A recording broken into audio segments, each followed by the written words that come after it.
Hi, friends. Susan Blackwell from the Spark File here to let you know that the doors are open for the Spark File Illume, a 9-month group creativity coaching mastermind that invites you to be the Chief Creative Officer and Chief Marketing Officer of your creativity. But what does that mean?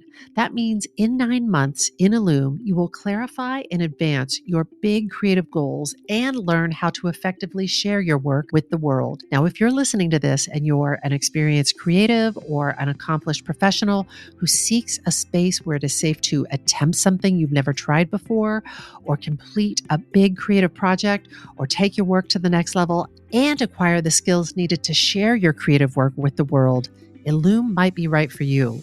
We are calling in emotionally intelligent, high-functioning creatives who are ready to level up.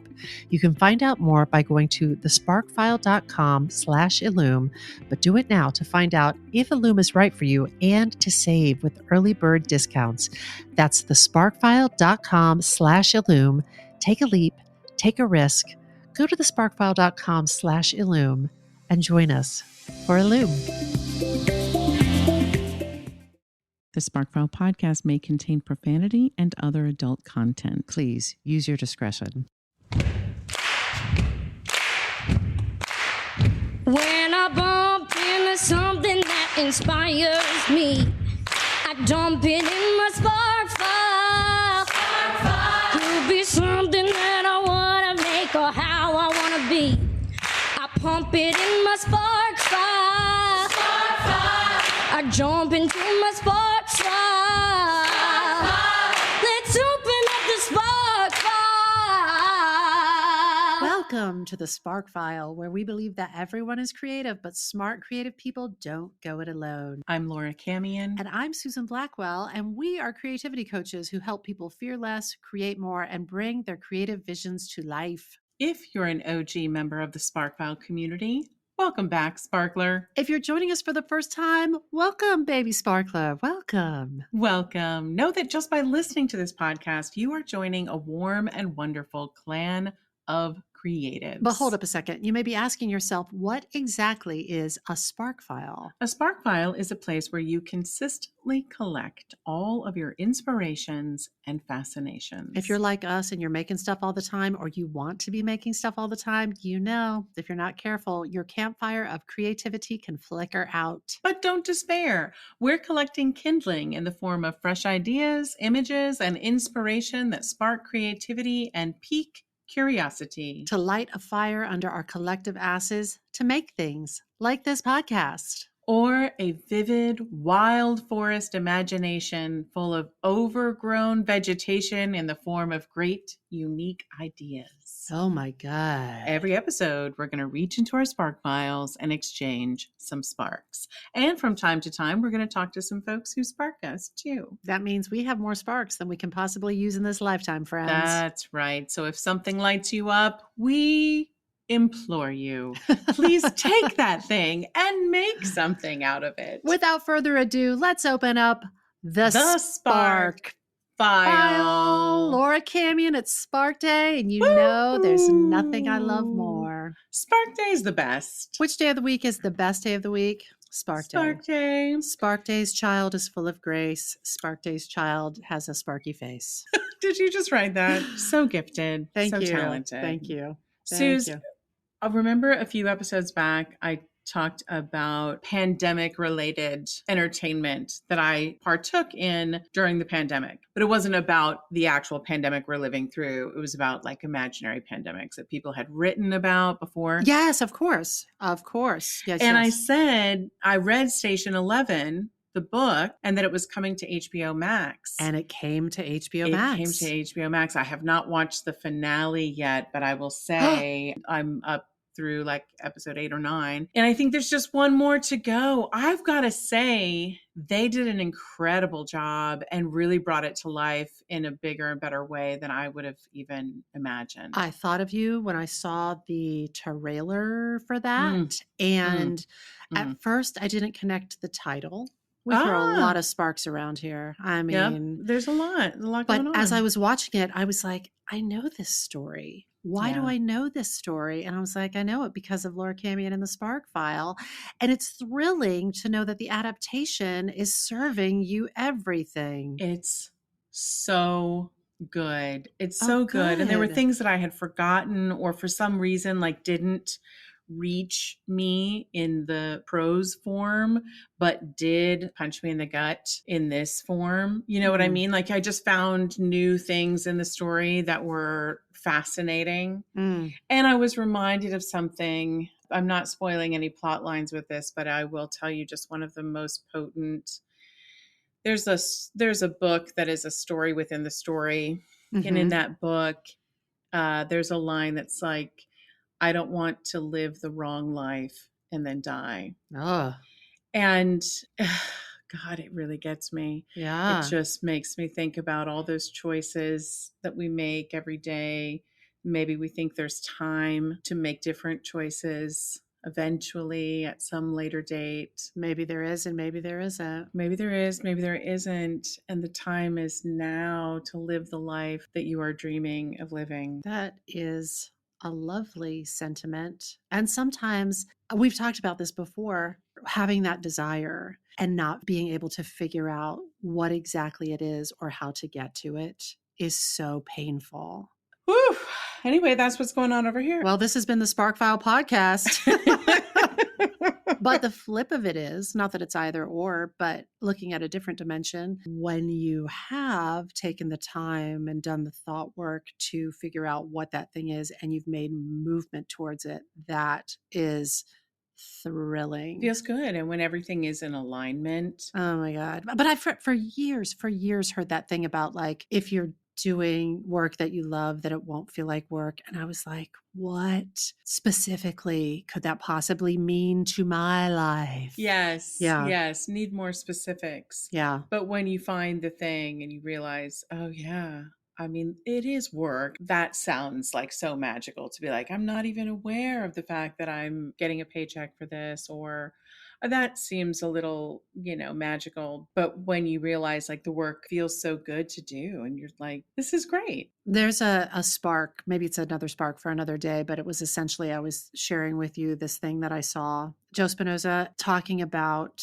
in one of his books, just talking about how you can get a new job, but until you recharacterize your relationship with work, it can still have those visceral feelings associated with a prior challenging work experience. So I don't know. It's another spark for another day. Once you finally do come into attunement with the work that you want to be doing, that you love, how you let it move through you. I work on that every day. Yeah, absolutely. And work is just one piece of our lives, and the rest of it, I think, still applies. I don't want to live the wrong life and then die. So, am I spending my free time in the way that I dream of spending my free time?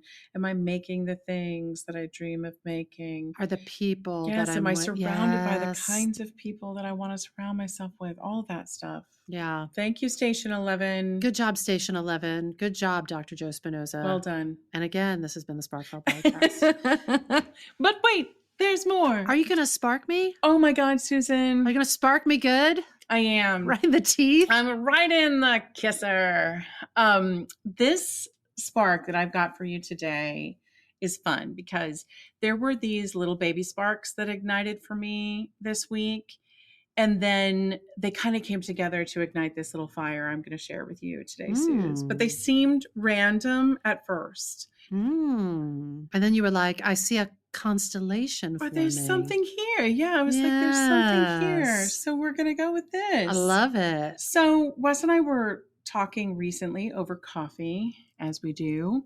And we were talking about the phenomenon that we are all familiar with at this point, and that is the way that algorithms work online and on the socials to predict what we want to see or to buy.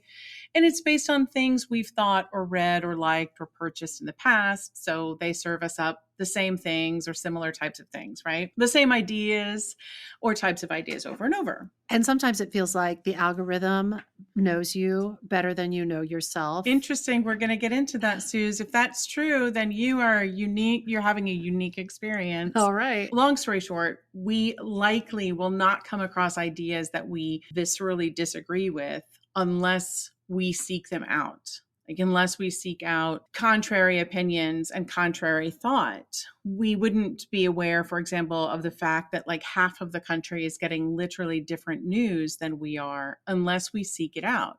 So like for me, on my Apple news feed, I make sure that I follow like the outlets that I trust, like NPR or BBC, to get like the news. And then I follow an assortment of channels that are more, shall we say, political clickbait from both the right and the left, just so I can sort of maintain a general sense of like what kind of stories are being told and being believed at any given moment. Mm-hmm. Long story short, I want a fuller picture, like intentionally and specifically. I don't want to open my phone and read only the news that suits me or see only people that agree with me. I think it's just dangerously easy to live in a bubble or an echo chamber. Choose your descriptive word, but it's a hall of mirrors and just as distorted. So Wes and I were chatting and I realized, wouldn't it be great if you could go into your settings, like for Google or on your iPhone or Apple News, what have you, your social sites, and click a box that's like, I would like to see alternate perspectives, or I would like to see a variety of perspectives, because we don't really get a say in the algorithm, which is problematic and a bigger topic than we can cover. I will say in a moment, I'll get to it, but you could argue, oh, you do have a say in the algorithm because it's based on what you've done in the past, but you're only choosing options from what you're shown. So it is a little bit limited. But wouldn't it be cool if we could have a say in it so that we could make sure that we continue to live in a world where we see the full picture, or at least a fuller picture than you get in a hall of mirrors? So then you and I were having a conversation with a client recently that inspired me to get feisty and up on my soapbox, not with our client, of course, not during the session because we were all in agreement, but it got me so sparked about something that I've been frustrated by so many times in my life. Oh, yeah. Again, this is an enormous topic, so we won't get all into it today, but I'll just touch on it for a second if you'll indulge me. It is my opinion in our culture that the burden of social responsibility has been passed down whenever possible to the individual. And we're at a point, I think, each individual, like we can't possibly make decisions based on an educated opinion for everything, because like all the responsibility has been passed down to us. What I mean is, we know that smoking cigarettes is addictive and will kill you eventually. Yet we don't keep companies from manufacturing it and selling it. Instead, we say, hey, these are addictive by design, but it's up to you to not get addicted. Good luck. We know that too much sugar in our bodies can contribute to various diseases. Sugar, particularly in its processed form, is addictive. Yet we do not keep manufacturers from adding sugar to literally everything they make. We say, hey, sugar is addictive by design, but it's up to you not to get addicted to it. Similarly, fast food, gambling, overspending, shopping, drugs. We allow certain highly addictive drugs to be prescribed. So same. Alcohol, same. Social media, same. Every one of these things I mentioned evolved over time to feed itself for someone to make money. And in order to make lots of money, they need us to be addicted to it. And once you get addicted to something, then it's on you to sort of figure out how to resolve that. Yeah. What do all these things have in common, Suze? Every one of these behaviors or activities involve dopamine. We're all looking for a dopamine hit, whether we know it or not. An article by Bruce Goldman, published by Stanford Medicine, sums up how dopamine works in our brain. Dopamine, the main chemical involved in addiction, is secreted from certain nerve tracts in the brain when we engage in a rewarding experience such as finding food, clothing, shelter, or a sexual mate. Nature designed our brains to feel pleasure when these experiences happen because they increase our odds of survival and of procreation. But the days when our species dwelled in caves and struggled for survival are long gone. Dopamine Nation, a book, explains how living in a modern society, affluent beyond comparison by evolutionary standards, has rendered us all vulnerable to dopamine addiction. Today, the additive substance of choice, whether we realize it or not, is often the internet and social media channels, according to the author, Anna Lembke. So Anna Lembke is the author of Dopamine Nation, Finding Balance in the Age of Indulgence. So in this interview with Bruce Goldman, Anna explained why she wanted to write this book. And this is interesting and all has to do with my spark. This is all preamble. It's great though. Thank you. I'm with you. Hook, line, sinker. And this is what my algorithms are serving me like on TikTok right now. It is all brain health. It is all brain chemistry. It is all neurological and some styling and home decor. Yes. And we're going to talk about how that can be good, but then there's also a downside that you may not see. Of course there is, Laura. Of course there is. Okay. So Anna, the author, explained to Bruce Goldman, the article writer, why she wanted to write this book, Dopamine Nation. She said, I wanted to tell readers what I'd learned from patients and neuroscience about how to tackle compulsive overconsumption. Feel-good substances and behaviors increase dopamine release in the brain's reward pathways. Those are those little neurons we're talking about. The brain responds to this increase by decreasing dopamine transmission, not just back down to its natural baseline rate, but below that baseline. So repeated exposure to the same or similar stimuli ultimately creates a chronic dopamine deficit state, wherein we're less able to experience pleasure. When asked what are the risk factors for addiction, Anna said this: easy access and speedy reward are two of them. Uh-oh. Just as the hypodermic needle is the delivery mechanism for drugs like heroin, the smartphone, that's right, Suze, I see your pain. The smartphone is the modern day hypodermic needle delivering digital dopamine for a wired generation. Oh my God. The hypodermic needle delivers a drug right into our vascular system, which in turn delivers it right to the brain, making the drug more potent. The same is true for the smartphone. With its bright colors, flashing lights, and engaging alerts, it delivers images to our visual cortex that are tough to resist. And the quantity is endless. TikTok never runs out. TikTok never runs out, Susan. It never runs out. So Anna goes on to say that social media is particularly addictive because we are wired to connect. It's kept us alive for millions of years in a world of scarcity and ever-present danger. Moving in tribes safeguards us against predators and optimizes scarce resources and facilitates bonding. Our brains release dopamine when we make human connections, which incentivizes us to do it again. But social connection has become drugified by social media apps, making us vulnerable to compulsive overconsumption. These apps can cause the release of large amounts of dopamine into our brain's reward pathway all at once, just like heroin or meth or alcohol. They do that by amplifying the feel-good properties that attract humans to each other in the first place. And then there's novelty. Dopamine is triggered by our brain's search and explore functions, telling us, hey, pay attention to this, something new has come along.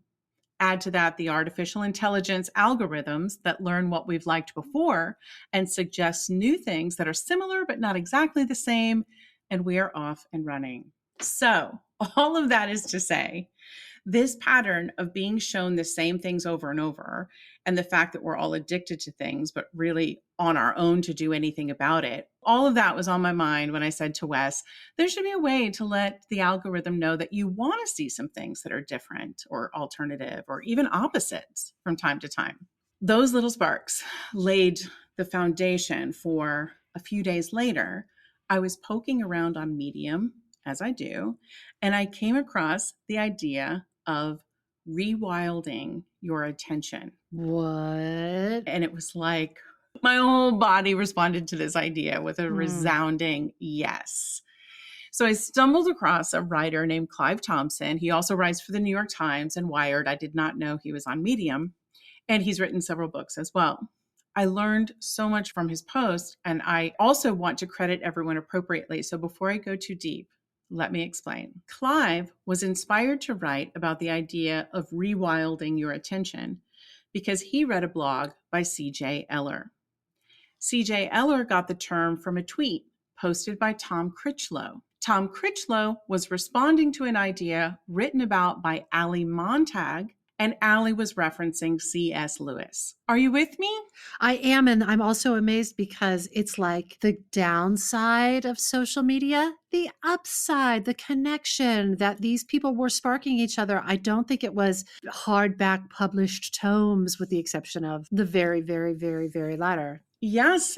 And nothing about this, as you will see when I get all the way through, nothing about this is saying like the algorithms are completely wrong. It is this awareness that people need to understand what's going on in their brain and why it makes them feel the way they feel. So you're on there and you're like, I love TikTok more than life. And you spend 2 hours and you're happy as can be. 10 minutes after you put your phone down, 15 minutes. If you start to feel, well, my home decor isn't that great. I'm not feeling so creative.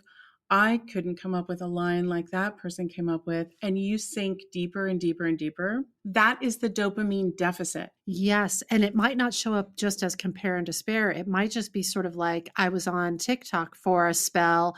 And then I'm sort of like, I don't know why. I just don't feel that great tonight. So there's one version where you realize like, okay, I'm not getting the dopamine hits that I was before. But the way it works in your brain is that it takes you lower. Yes. It takes you lower than you were. You are in a deficit now.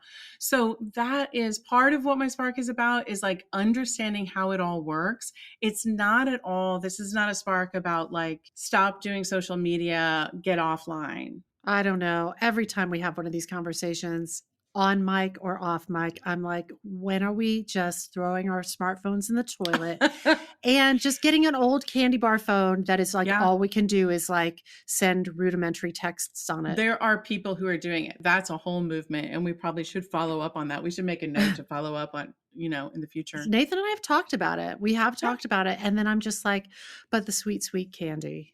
So there you go. The sweet, sweet candy, as long as you understand that the potentially sunken down feeling, the drop that you feel, that is not your fault. That is not the truth. That is simply a dopamine deficit that has been created in your brain. It's sort of like you stimulated a bunch of chemicals and then the chemicals subsided and then some. That is correct. Yeah. Well, like all these other addictions that I mentioned before, understanding them could help us to not get addicted to them or understand like, well, okay, what are the ramifications of it? It's this. But you set it up so beautifully when you use a corollary like cigarettes or something like that, where it's like, it's available to you. You can get it over the counter. It might even be in your hand right now. And it is your decision about what you're going to do with that. And some people can smoke and not be addicted to it. Some people can smoke recreationally. I don't know a lot about that, but I know you can. Some people can have sugar once or twice and walk away from it and not have another impulse to have it. Right.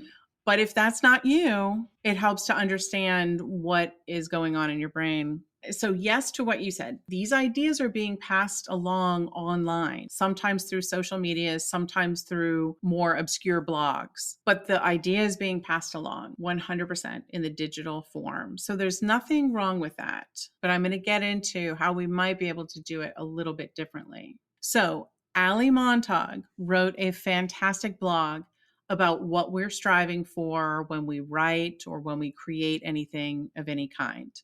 And she was pointing to the current status quo where most of us buy into this idea that likes and followers and exposure equals success. That hasn't always been the case, but this is where we are in our cultural moment. Here's a bit from that blog post.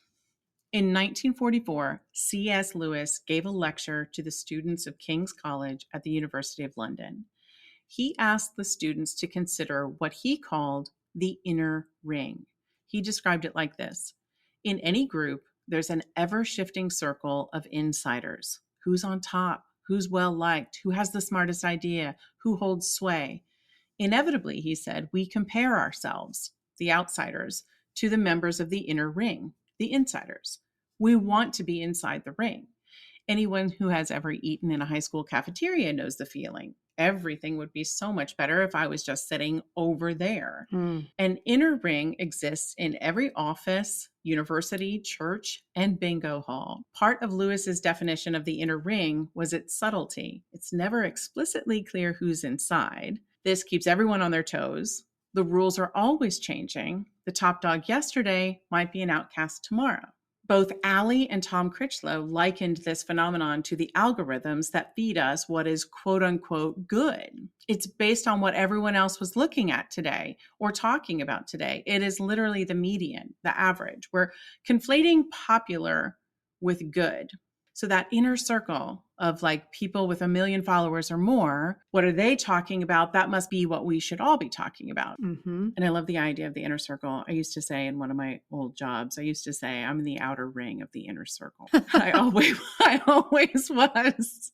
I'm so close and yet so far. The outer ring of the inner circle. But as Clive eventually wrote in his blog, the algorithms in big tech feeds have two problems. They focus heavily on the hot, viral here and now, what highly popular folks are talking about and arguing about this very instant. And they focus on material that's customized for you, except that it's a dull Demographics 101 cartoon of who you are and what you're interested in.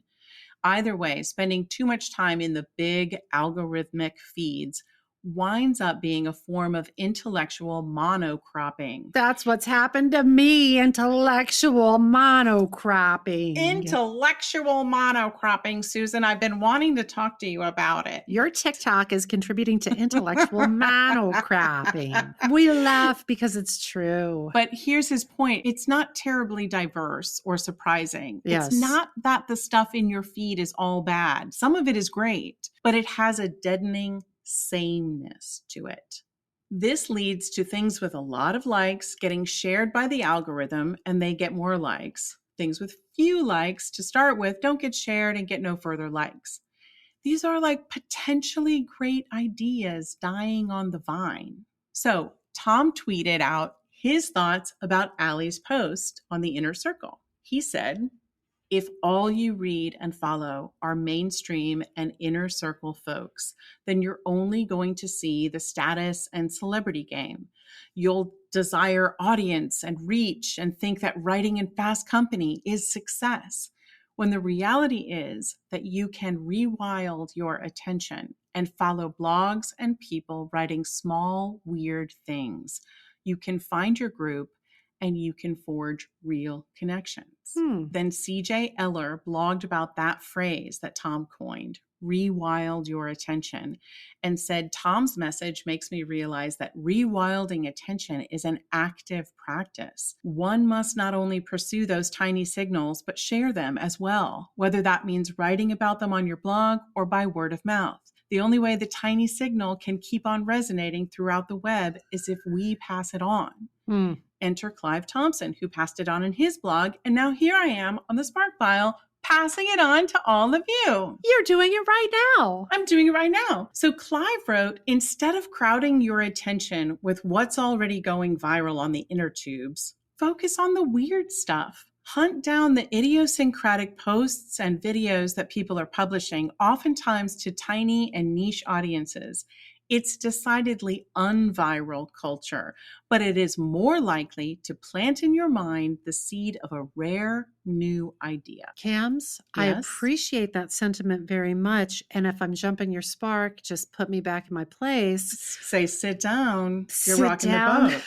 The people all said, sit down. You're jumping my spark. It's not an either or game, but another alternative is look away from all of it. Go read an old book. Go for a walk. You don't have to turn your attention to reading Charles Blow in the New York Times, Right. or little weird things on some blogger's website. You could also turn all of it off. For sure. That is absolutely an option.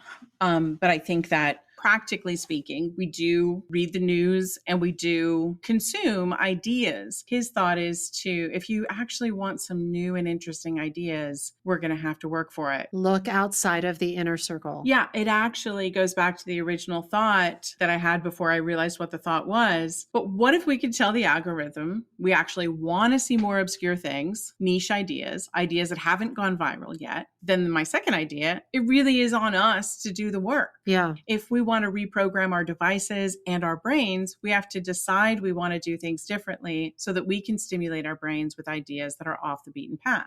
Of course, there's times when knowing what all the high profile people with a lot of followers are working on or talking about is super useful. Like without a doubt, we may want to like keep a foot or keep a toe dipped into that. But there's times when it's not. The thing is, the algorithm gets some things right about us. It's not wrong necessarily. It's just incomplete. So for example, like my socials by now obviously know that I love theater, I love creativity. This is a no-brainer. Mm-hmm. But it is probably less likely to know that I love science and the places where art and science connect. It probably knows that I laugh at funny animal videos, but it is less likely to know that I'm fascinated by what one of our clients calls the question of identity, meaning what makes us a person, what makes us all human. Clive Thompson said, I always get a slightly flattened feeling when I behold my feed, robotically unloading boxes of content from the same monotonous conveyor belt of recommendations, catered to some imaginary marketing version of my identity. It's like checking my reflection in the mirror and seeing a stock photo image. I thought that was Gene. Yes. Yeah, it's good writing. So I wonder what it would hurt for them to like let us have a say in what content is delivered to us. I mean, again, this is going back to we do have a say. It's based on what we've chosen in the past. Sorry to interrupt. Can that be informed at all by what you search for? Like from time to time, I don't just like scroll. I also am like, show me things about this. Show me things about that. Yeah, that could be helpful. And it could go in, I have a list of ideas of things that you can do to rewild your attention. But again, the whole point is it's on you to break this addiction to these things that you're being delivered. And like I said, I'm sure they would be like, you do have a say in the algorithm. It's based on what you've chosen in the past. So if you don't want more of these, don't like them or don't repost them. But we're just selecting from what we've been shown. So we're all regurgitating the same articles, the same ideas, rather than discovering a new idea or having our new idea validated. Yeah. So this idea of like rewilding our attention is really speaking to me. Again, according to Clive Thompson, the metaphor suggests precisely what to do. If you want to have wilder, curiouser thoughts, you have to avoid the industrial monocropping of big tech feeds. You want an intellectual forest, overgrown with mushrooms and towering weeds and a massive dead log where a family of raccoons has taken up residence.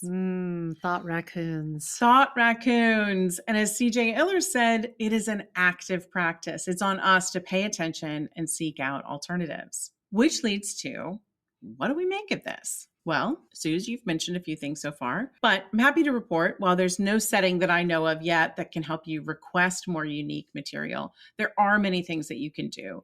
Clive Thompson recommended a few of these things. Number one, look for and subscribe to more eclectic blogs and small publications, and follow people who don't have a big following, but whose ideas intrigue you. You can also use RSS feeders like Feedly to look for and sort topics and information that you want to see. This is basically like actively training the AI bot to put things that it thinks you'll like, set them aside for you. But of course, as mentioned, it does have its limitations. Clive also mentioned that he will spend time online, quote unquote, prospecting, which I really think is similar to searching for sparks of inspiration.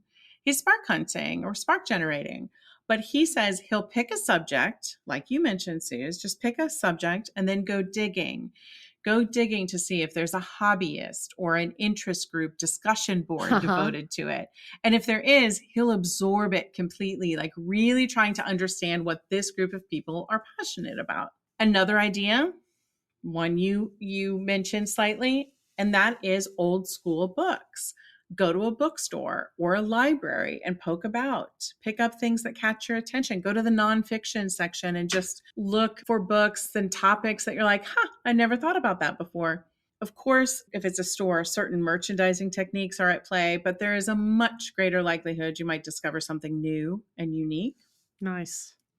Clive points out that that can work online as well. There are fantastic sites such as the Internet Archive, Project Gutenberg, or even Google Books, where pre-1995, freely accessible public domain ebooks and publications are available.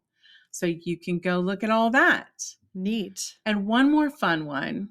Clive wrote a follow-up post about a search engine he found called Marginalia. I think that's how it's said. Marginalia. That's it. I thought the idea was delightful. It is a search engine designed to surprise you. Clive called it serendipity engineering. So instead of serving you up the primary sites that Google and Safari and DuckDuckGo would serve up, it actually tries to surprise you with some harder to find, more obscure content. I love it. It's really cool. It upranks websites that are text heavy. So oftentimes they're older. They downrank ones that are highly visual and SEO optimized, because those are the ones you're going to get in a Google search. Yeah. So I thought it was such a great idea. If you're someone who's doing your research for your project, it's an absolute must, because you're going to discover and find things you wouldn't otherwise. Wow. So yeah, to me, the main takeaway is just having this awareness. You can curate your social feeds to be exactly what you want in order to feel great, but just know that when the dip comes afterwards, just know that that's not really you. That's not the truth. That is simply a dopamine deficit. And if you can acknowledge it as such, then fine, please proceed. But so many of us then get caught, when we're in that down moment and start to feel like some of that downness is significant in some way. Yeah. It's just a dopamine deficit. So to close us out, I would like to take us back. Unless you have some more, Suze, do you have more? What do we do with it? I have thoughts I've been writing down throughout. Well, share. I want to hear. Well, I was just thinking, this refers back to something you said earlier. I just didn't want to interrupt you. We were in the select group session today, and one of our clients whom we adore is in this journey as an expression of their creativity of creating more online content. That's right. Consuming less, but creating more. And we asked during their creativity share, where they were presenting sort of the state of creative affairs of this project, they were saying they had this vampire, that this might be a thing that they weren't successful at. We asked this clarifying question about, well, fill in the blanks, success would look like blank, failure would look like blank, because we were sort of like, what are the metrics we're using that you're holding in your head? And they were saying, and I loved this, success would be creating content with a feeling of joy and creativity, not meaning that the content possessed it, but that as they were creating the content, their body was filled with joy and creativity. That was success, not how many thumbs up or little hearts or how many comments they got or how many times it was viewed. Yes. And they contextualized failure as being giving up. Oh, again, not yes. that nobody acknowledged that this post existed in the world. And we were like, oh, well, those metrics are very refreshing. I mean, you can't lose. You really can't lose if that's your guide. As long as you're creating from a place of creativity and joy is such a great, that's what success would look like for me in terms of my content creation. I just thought it was brilliant. That's the objective. Yes to that. I thought that was so... If you were the person that said that and you're listening, and we know you are, and we know you are, and we love that the way that they contextualize that. But absolutely.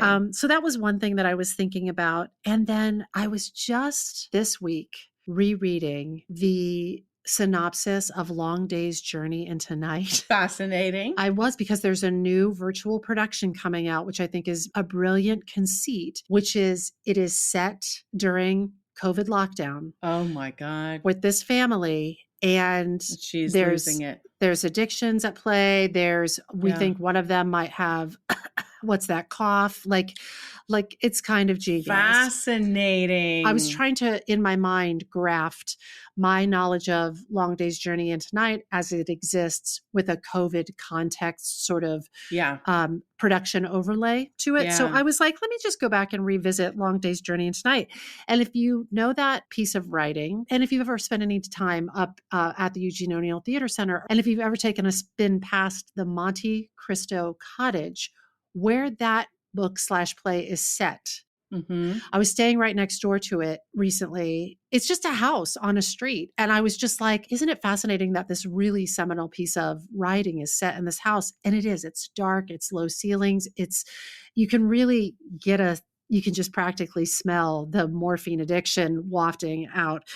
But I was reminded when I reread the synopsis that Mary Tyrone, the matriarch of this family, who is trying to kick her morphine addiction, there's times when she's like, I'm just going to go upstairs and lay down. Oh. And everybody in the family is like, you're fucking using again, Mom. Yeah. And I will tell you, last night, I was just like, I'm just going to go to bed early. And I went up and I turned on the electric blanket, and it's so cold here. And I got under the covers and I just ticked and talked. And I was like, it is like fucking Mary Tyrone going upstairs to just get a hit. It is, Susan, and TikTok never runs out.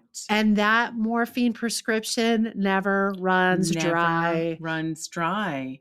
It will always be there. Laura, after working for like 12 hours, like it was another long work day. Thank God we're doing work that we love, but it was like a long work day. And I was like, I'm just going to go upstairs and watch TikTok until I drift off to sleep. And so, I mean, maybe that is, I don't know, only you can say, but maybe that's a great thing for you. You don't feel the dopamine deficit because it's happening in your sleep. I didn't really never paid attention to TikTok till the last few months. And you've heard me on this fucking podcast use the word TikTok more than I ever have in my entire life. I mean, if I had a nickel, yeah. Then you would have a small handful of nickels. I'm sure I'd have $10.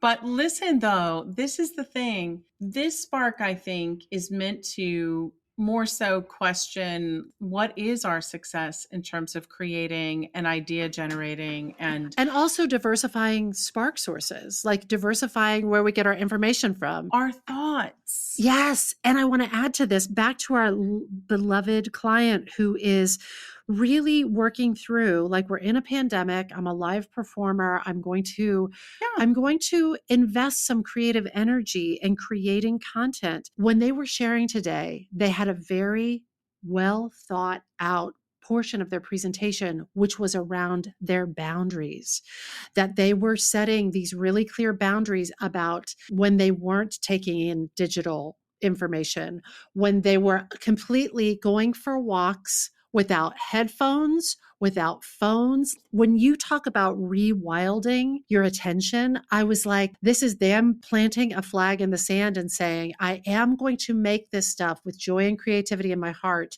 but I'm going to turn down what I'm consuming digitally, and also opening my eyes up and my experience sensors up for all sorts of things that are not related to digital consumption. Yes, to all of that.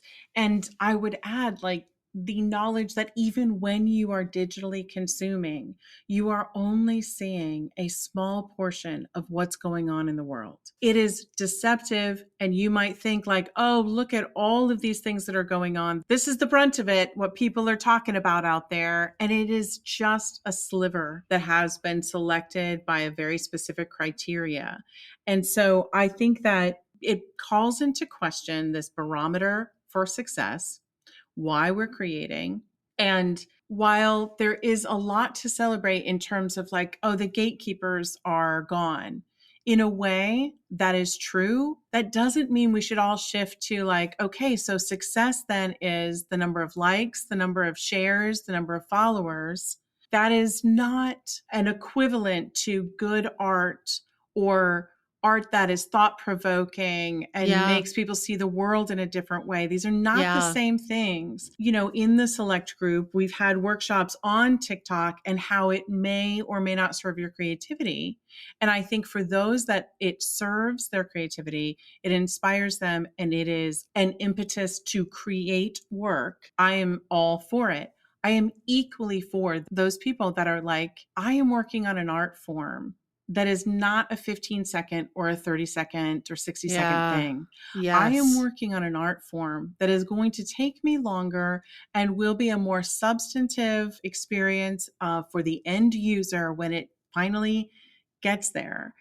I want to celebrate and say, please fucking stay focused on doing that truly meaningful work, because that work has the ability, maybe it isn't going to go viral on one of the social channels, but it may impact in a very meaningful way any person who picks up that book or watches that film, etc. Nice. So I just feel like, let us not lose sight of that. In all of the shiny bells and whistles of these social, they can be great. And we do have some clients who I'm like super excited for, because it is the perfect answer to how do I create work and feel like I'm performing during this crazy time. And share my light. Yep. Again, it is about educating ourselves, and it's only up to us to do it. So like all the addictions mentioned, it doesn't benefit anyone else for you to figure it out, but it benefits you to figure it out. Like it or not, the responsibility has been handed to us on an individual level. So it is up to me. If I want to have a broader view of the world, I've got to do things different online so that I can expand my own brain. I love it. So let me close us out with a little bit more from the blog that Ali Montag wrote, the blog that started it all. Nice. She says, if you want to be in the inner ring, you've already lost. The incentives driving creative work matter. It's just as important why you create something as it is what you create. A story written only for profit, attention, or fame likely won't be much of a story at all. The aim of art is to ask the big questions, writes the author George Saunders. How are we supposed to be living down here? What are we put here to accomplish? What should we value? What is truth anyway? And how might we recognize it? So what do we do? C.S. Lewis, as always, knew the answer to the question before he asked it. The quest of the inner ring will break your hearts unless you break it, he explained. But if you break it, a surprising result will follow. If in your working hours you make the work your end, you will presently find yourself all unawares inside the only circle in your profession that really matters. You will be one of the sound craftsmen, and other sound craftsmen will know it.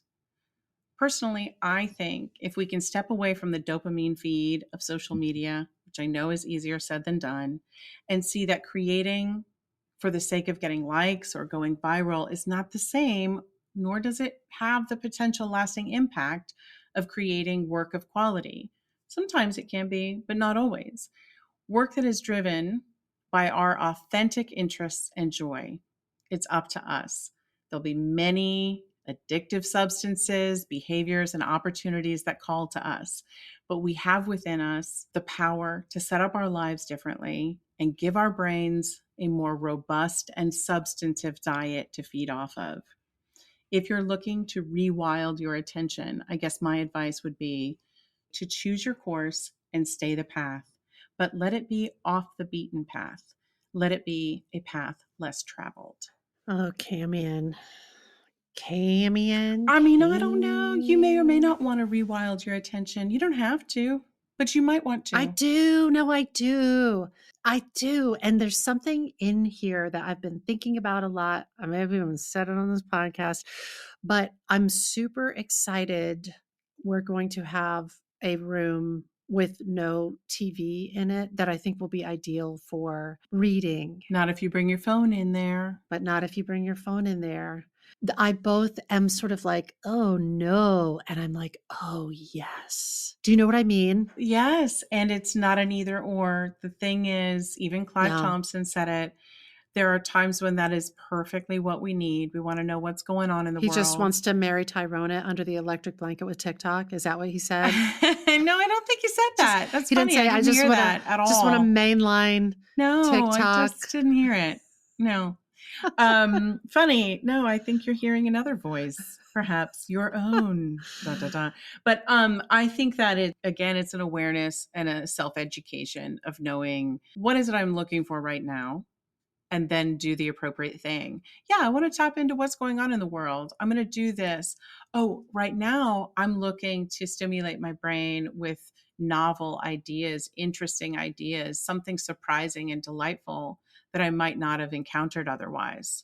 You know, one of the reasons why I'm so into this idea and so motivated by it is because I do not relish the idea of just like blindly, dumbly being led by the snout through like, consume this, now consume this, buy this, wear this. And I'm just like, I don't want that for myself. I want to have a bit more independent thinking and know my own part and my own thoughts.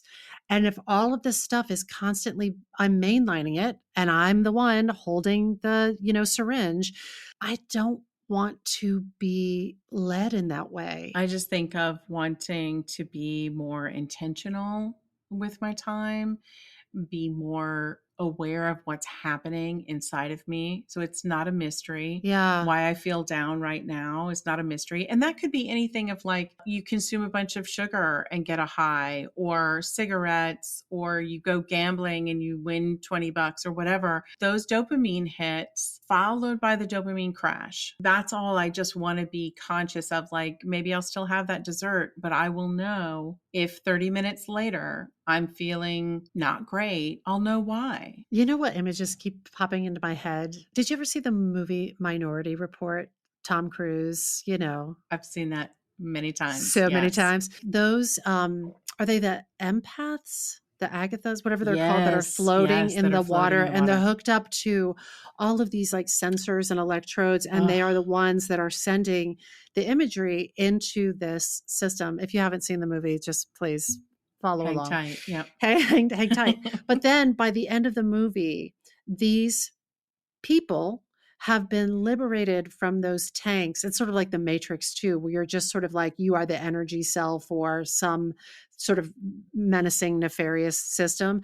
But by the end, they're sitting in a beautiful remote cabin. There's a fire in the fireplace, and they're like reading books, and there's probably some delicious soup on the stove, and they're actually living. Actually living. And to me, there's something about like, though I am so seduced by the consumption of it all, to actually experience this life and the ebbs and the flows of not having to feel like I have to sort of like medicate in different ways, whether that's through social media, shopping, whatever it is, like medicate or numb out, like just to like rise and fall with the tide of life and live, but for reals, live. I love that. I kept getting the image of WALL-E. Do you remember that movie? Oh yeah. Yeah. Where people they're consuming food and sugar and video, and those are like dopamine chairs. They're just sitting in dopamine chairs. Yes. And I always think like,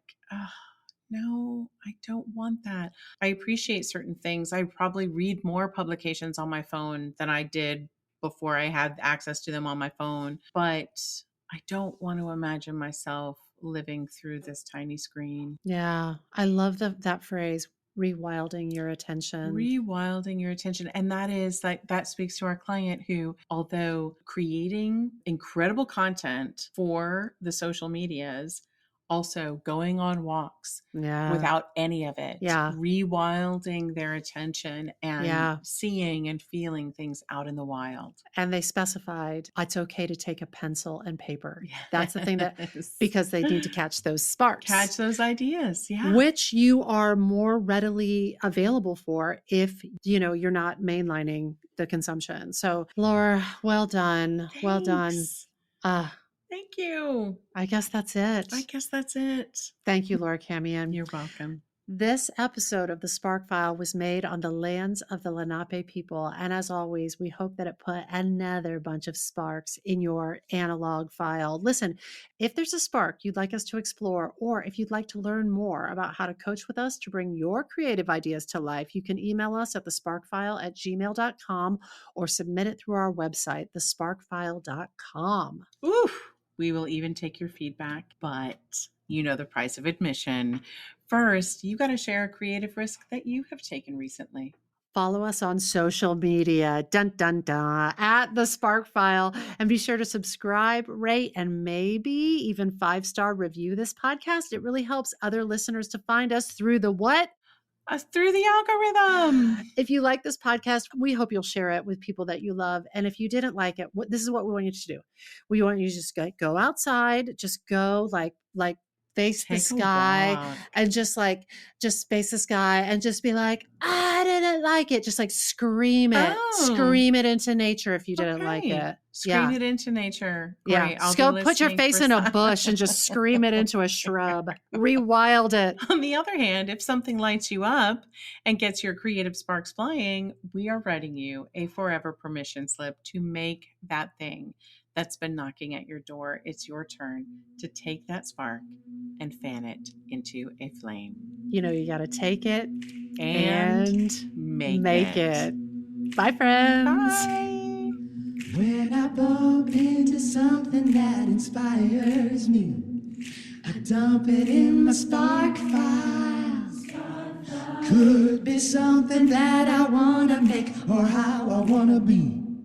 I pump it in my spark file. I jump into my spark file. Let's open up the spark file. Hi, friends. Susan Blackwell from the Spark File here to let you know that the doors are open for the Spark File Illume, a 9-month group creativity coaching mastermind that invites you to be the chief creative officer and chief marketing officer of your creativity. But what does that mean? That means in 9 months in Illume, you will clarify and advance your big creative goals and learn how to effectively share your work with the world. Now, if you're listening to this and you're an experienced creative or an accomplished professional who seeks a space where it is safe to attempt something you've never tried before, or complete a big creative project, or take your work to the next level and acquire the skills needed to share your creative work with the world, Illume might be right for you. We are calling in emotionally intelligent, high-functioning creatives who are ready to level up. You can find out more by going to thesparkfile.com/Illume, but do it now to find out if Illume is right for you and to save with early bird discounts. That's thesparkfile.com/Illume. Take a leap, take a risk. Go to thesparkfile.com/Illume and join us for Illume.